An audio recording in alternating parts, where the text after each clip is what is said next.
The 1984 race was a race that finally proved to the world that the Miami Grand Prix was here to stay.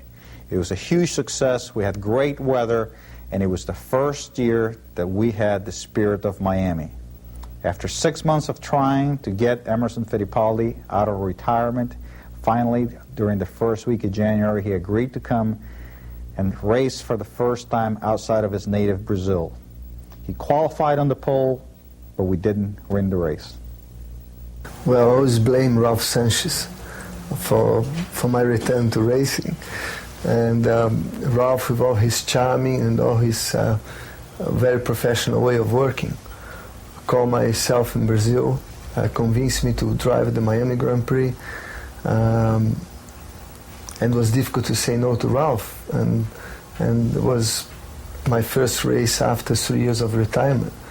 And you know, the Miami Grand Prix was just starting that time, was something new, and for me it was a great opportunity to be back in racing, to be back on a racing car, and to see again if that's really what I want to do. 1984, the year of the Jaguar, and Emo back in action, and perhaps best of all, sunshine and crowds of race fans. Former world driving champ Emerson Fittipaldi made an immediate impact, grabbing the pole position in his Chevy March, the Spirit of Miami, owned by Ralph Sanchez. Miami's Tony Garcia was co-driving. On this day, there was to be no repeat of 1983. The streets were dry, the racing fast and tight. Fans were getting their money's worth. It became obvious early in the race that Jaguar could be a force to be reckoned with. Not one Jag, but two, both with the Group 44. If they weren't leading, they were never far off the pace. In fact, the Doc Bundy Brian Redmond Jag shot past Fittipaldi for the early lead. Just past the 1 hour mark, the defending champ Al Holbert was out of the race, his Porsche dead in the pit. But Klaus Ludwig and his Ford Probe were very much alive and challenging the Redmond Bundy Jag. Ludwig grabbed the lead. Moments later, Redmond went back in front. The strain may have been too much for Ludwig's Ford. 2 pit stops on succeeding laps dropped him way back in the field. Suddenly, Fittipaldi and the Spirit of Miami was moving up, much to the delight of the crowd.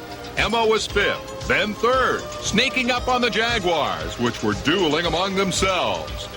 The lead Jag misses a turn, and Fittipaldi is 2nd and challenging. Then Emo passes the number 44 Jag for the lead.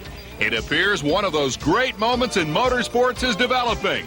But less than 3 minutes later, the bubble burst. Fittipaldi's Chevy coasts to a stop.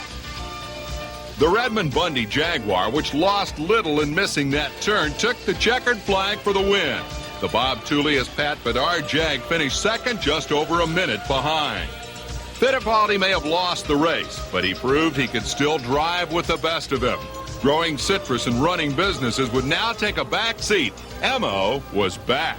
And I realized that I still love it. I still have 100% motivation to the sport. I'm still very competitive. And a week after the Grand Prix here, I had offered to drive Indianapolis for the first time. And I told my wife, well, I'm here in America, why not try Indianapolis? I always want to try. And actually it was the same year. A few months later, I was driving IndyCar already here in America, and that's how I started my IndyCar career. I was not planning to come to America to start Indy driving.